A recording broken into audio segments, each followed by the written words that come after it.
ìṣẹ̀lẹ̀ ilé tún lágbára o ẹ̀yin èèyàn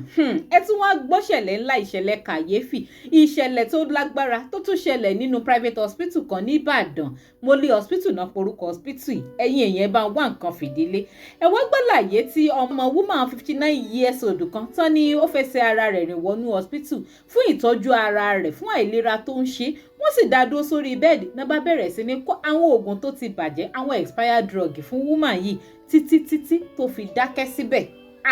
Eléyìí lágbára ó gbẹnu tán o ẹ̀yin èèyàn níbo wá gan-an la fẹ́ kọjú sí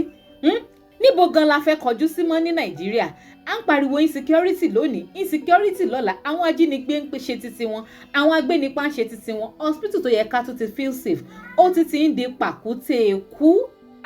Eléyìí lágbára ó gbẹnu tán ẹ̀yin èèyàn ibo gan la fẹ́ dojúkọ à ń pariwo ìjọba ò ṣe dáadáa àmọ́ èèmọ̀ táwa gangan gẹ́gẹ́ bí ọmọ Nàìjíríà táwọn fi hanra wa gan ló pọ̀ jù jàǹbá tá a fi ń ṣera wa òun ló ń jó òun kí ló dé ibo la dojúkọ bó la ti fẹ́ feel safe nígbà tá a bá feel safe mọ́ lọ hospital eléyìí tún gbẹnu tán ó kọjá sísọ ẹ má jẹ́ rojọ́ jìnnà ẹ jẹ́ ń gbé fúnrán ọ̀hún wọlé ká gbálàyé tí ọmọ woman yẹn ṣe lọ́dọ̀ Oriyomi Hamzat fúnrán yẹn rèé. arákùnrin kan ló wá bá wa o yóò ṣàlàyé lẹ́kùnrẹ́rẹ́ ó ní wọ́n fún ìyá àwọn ní oògùn tó ti expire ní Mole hospital sóògùn ẹyọ kan ni ó ní rárá kìí tiẹ̀ tún ṣe ẹyọ kan gan kí ló wá ṣẹlẹ̀ ìyá rẹ̀ ń kọ́ ẹni 56 years ọdún 59 years ọdún mọ́kàndínlọ́gọ́ta ìyá ti kú o ìyá ti kú Mole hospital ọlábọ̀ ló ṣe ṣẹlẹ̀ ẹ ṣàlàyé fún gbogbo ọmọ Nàìjíríà. Ní on the 31st of May láàárọ̀ tùmí ládùn mi pé lù sọ ní ara mọ́mì ní ọ̀yà pé kí wọ́n gbé wọn lọ sí hospital nígbà tí mo débẹ̀ wọ́n ní wọ́n ń pọ̀ jùmọ̀jú wọ́n dẹ̀ ti bí mo dẹ̀ gbé wọn lọ sí hospital kan Fifty hospital lẹ́yìn ìgbà yẹn àwọn yẹn rí fáwọn lọ sí Mole hospital tó wọ́n ní oxygen àwọn òní oxygen nígbà tá a dé Mole hospital ní Ìdí Àpẹ́ wọ́n gbé wọn lọ sí branch wọn tó wà ní Bódìjà nígbà tá a dé Bódìjà wọ́n admit wọn síbẹ̀ wọ́n ní wọ́n ní diabetes wọ́n dẹ̀ bẹ̀rẹ̀ sí ní treat wọn asanwó nígbà tó di alẹ́ wọ́n kó ọ̀pọ̀lọpọ̀ injection wọ́n kó wá ní pàtì tó pọ̀ mo tún bí ìkànnì àwọn nọ́ọ̀sì yẹn pé àkílẹ́tì injection yìí pọ̀ tó báyìí wọ́n ní wọ́n máa gbà ní ẹ̀ẹ̀mejì lójúmọ́ títí tára wọn á fi yá nígbà tó di ọjọ́ kejì wọ́n ní wọ́n máa lọ ṣe x-ray fún wọn ní branch wọn tó wà ní Ìdí Àpẹ́ tá a kọ́kọ́ gbé wọn lọ wọ́n gbé wọn débẹ̀ so wọ́n ní wọ́n máa admit wọn síbẹ̀ kò ní ìdíkan gbé wọn lọ Bódìjà padà níwà injection tó kó fún ọ lálẹ́ ọjọ́ yẹn wọ́n ti bẹ̀rẹ̀ sí fún wọn ní injection yẹn ẹ̀gbọ́n mi tó dúró ti mọ́ mi ní hospital torí èmi sáré kiri bá ṣe máa rówó tá a máa san ẹ̀gbọ́n mi bẹ̀rẹ̀ sí ń complain pé àwọn ò rí improvement kankan pọ́kàn treat wọn ni wọ́n lẹ̀ bọ́ ṣàmà treat wọn lọ nígbà tó di alẹ́ Saturday ọjọ́ Thursday lọ́jọ́ tá a gbé wọn débẹ̀ nígbà tó di alẹ́ Saturday tí mò ń lọ sílé ní bíi 10:30 sí tó lẹ́nu mọ́mì mi sì bá mi sọ̀rọ̀ gbogbo àtàgbọ́n dé hospital wọ́n sì ń sọ̀rọ̀ wọ́n lajú wọ́n dáhùn ìyẹ̀wò wọ́n sì ń bá wa sọ̀rọ̀ àwọn gan náà sì ń sọ fún mi àtọ̀rẹ́ mi ta fẹ́ kúrò bẹ́ẹ̀ pé ilẹ̀ ti ṣú. kí ló dé tí màmá fi wà conscious ọmọ Nàìjíríà. kí ló ṣẹlẹ̀ tó fi rí báyìí pálí àná kí n tó lọ wọ́n sì bá mi sọ̀rọ̀ kí ló tí wọ́n wá lajú tí wọ́n lè sọ̀rọ̀ mọ́ láàárọ̀ yìí ó ní pé àwọn ọmọ kan tó ṣẹlẹ̀ rúgbọ́n àwọn máa ní láti tún gbogbo test yẹn ṣe ní pé wọ́n wà conscious wọ́n kọ́ wà drowsy wọ́n ní àti drowsy àti unconscious wọ́n sọ̀rọ̀ wọ́n lajú tó ní kí lọ tún owó test mi sọ fún àwọn àtàwọn test wọn ṣe mo ní mo ti gbọ́ mo sanwó yẹn láàárọ̀ Sunday mo lọ sí church òpẹ́ ní ẹ̀gbọ́n mi tó dúró ti mọ́ mi lọ hospital wọ́n snap picture sí mi pé tablet yìí lọ fún wọn lálẹ́ àná kí n tó kúrò bẹ́ẹ̀ o nígbà wọn sẹ́yìn lọ́wọ́ tablet yẹn náà rípo ti expire láti January ọjọ́ tá a dẹ̀ sọ̀rọ̀ yìí ó di June 3rd ó ní ọjọ́ Sunday yẹn káwọn ní àwọn rípo tablet yẹn ti expire láti January ìyẹn ló máa wọn láti lọ wo pálí injection tó kọ́kọ́ kó fún wa ní Bódìjà tó ń lò fún wọn títí dé Ìdí Àpẹ́ yẹn làwọn rípo yẹn náà tún ti expire náà tó àwọn rípo àtàbẹ́rẹ́ o àti òògùn tó fún wọn látọ̀lẹ̀ gbogbo ẹ̀ ti expire so mo padà wá sí hospital mo wá bí wọ́n pé ẹ gbọ́ òògùn injection tẹ̀ fún wa látọ̀ tẹ̀ fún mọ́mí látọ̀lẹ̀ ó ti expire and then complain pé ní improvement lára wọn ẹni pé situation wọn ló critical pé ara wọn máa yá kìnnìkan doctor wa bá mi pé kò sí nǹkan tó bad ní injection táwọn gbé àtọ̀lẹ̀ tó láwọn lè lo oògùn tó ti expire up to 6 months lẹ́yìn tó bá expire ó dẹ̀ ti lọ sọ fún gbogbo. dókítà ló sọ bẹ́ẹ̀ bẹ́ẹ̀ ni sà wípé àwọn lè lo oògùn tó bá expire. bẹ́ẹ̀ ni obìnrin dókítà ẹ̀ mo dẹ̀ gbọ́ tẹ́lẹ̀ kan polúkọ ẹ̀. ó expire after 6 months. no wọ́n lè máa lò lọ up to 6 months. up to 6 months lẹ́yìn tó expire. so nígbà tó wá sọ bẹ́ẹ̀ fún mi wá sọ pé irú ọ̀rọ̀ wo ni wá ní pé pọ́ùn ti sọ fún gbogbo àwọn tíìmù náà pọ́n wà wí ẹ̀ yí pé and they can use it pé kò ń ṣe oògùn yẹn ló yẹ kán wà bọ́n ṣe wà yẹn o pé kinní kan mo ṣáà kúrò mẹ́ ìgbà tí mo padà dé bẹ́ẹ̀ mo bá consultant wọn náà sọ̀rọ̀ consultant wọn náà sọ pé àwọn ò try láti damage control ipá àwọn mọ̀ pé nǹkan tó ṣẹlẹ̀ nígbà ìbọn kò ń ṣe nǹkan tó fà á nìyẹn nígbà àwọn tí ń try láti take care mọ́mì mi ìgbà kan àwo kan mo ṣáà sọ wọn pé èmi ò mi ní kọ́bọ̀ tí máa san wọn lọ hospital ìsídàkẹ́ dá mọ́mì mi padà sí bí mo ṣe gbé wọn débi kí lè gbé wọn lọ sí hospital mi torí wọn lè wà báyìí kẹ́ wọ́n máa sọ pé kí n tún máa sanwó mi kí n tún máa sanwó test mi wọ́n ṣáà ní MD hospital náà fẹ́ bá mi sọ̀rọ̀ gbogbo wọn ṣáà bá mi sọ̀rọ̀ wọn ṣáà address issue bí wọ́n ṣe wà títí mọ́mì dẹ̀ wà bẹ́ẹ̀ látọjọ́ Sunday yẹn títí di Wednesday títí tí wọ́n fi kú mo dẹ̀ bẹ̀rẹ̀ sí bá wọn sọ̀rọ̀ pé mo máa arrest wọn mo máa bá wọn fa case ìkan lára àwọn dókítà wọn tó sọ pé dókítà UCH òun gan pè mí lóru tó bá mi sọ̀rọ̀ ó ní lóòótọ́ kò sí justification fún oògùn tó expire pé kí n má bínú pé wọ́n máa wá nǹkan tó máa ṣe sí wọn ò dẹ̀ ṣe nǹkan kan sí mọ́mì mi ò dẹ̀ lajú tí wọ́n fi padà kú àtìgbà yẹn mo dẹ̀ ti ń bá wọn sọ wọ́n dẹ̀ là gidi wọ́n ní pé oògùn àkọ́kọ́ ló pa wọ́n sẹ́ o nǹkan tó mú mi wá bì lẹ́nu yìnyẹn o. ẹ jọ sẹ́ ní torí pé ẹjẹ́ mi ọkọ̀ evidence tèmi hàn torí tẹ́ bá ní Oriyomi Hamzat ti dé o ó ti ẹ̀yẹ kó consider hospital yẹn ó ti ẹ̀yẹ kó ṣe kinní kan wọ́n ṣe pé ìyá rẹ ló kú bẹ̀ tó padà rí pé wọ́n fún ìyá rẹ lóògùn tó expire sẹ́nu ẹ̀ ó dùn tó bá ṣe pé ọmọ kékeré ló kú bẹ̀ tí wọ́n fún lóògùn tó expire sẹ́nu yín ó dùn fámásì wọn náà ti mú jáde àwọn gangan nọ́ọ̀sì wọn ló mú báyìí tó fún màmá tí màmá lò ó kì í ṣe pé wọ́n ní ká lọ rà wá àwọn náà fún yín àwọn gan admit pé expire oògùn ẹ̀ ti expire wọ́n admit wọ́n wá sọ pé àwọn sì lè máa fún wọn lẹ́yìn tí wọ́n admit wọ́n wá sọ wípé nǹkan ló pa wọ́n. Let me see the copy of your lawyer's letter and their reply. Let me see. Tabaka eléyìí tán àwàká lẹ́tà táwa náà fún wọn ní Moli hospital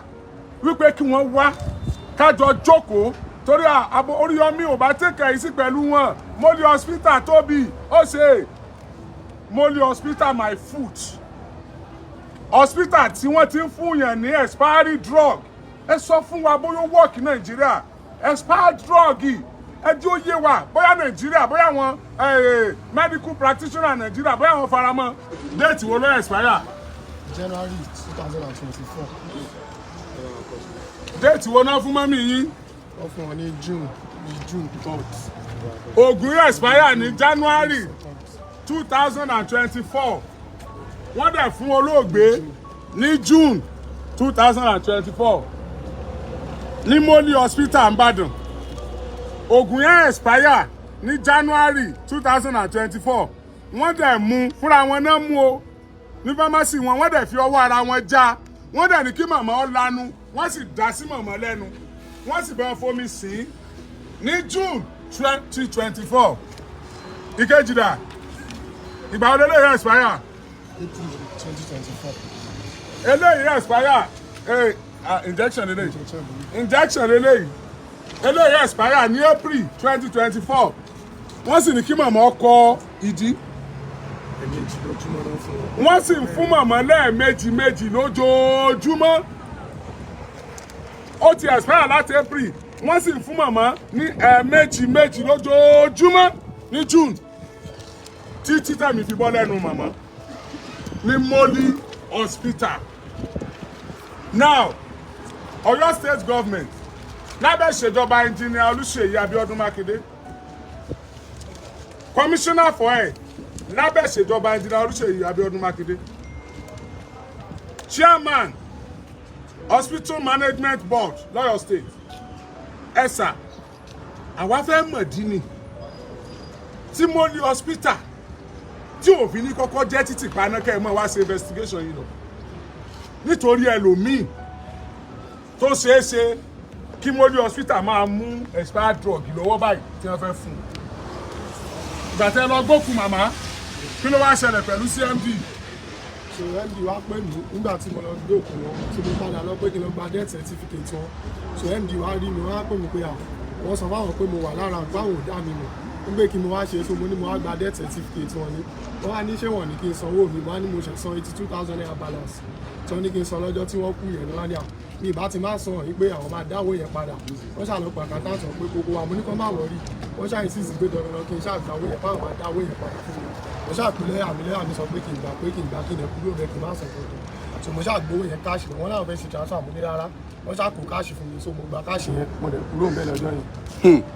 ẹ kí ló dé tí CMD dówó padà.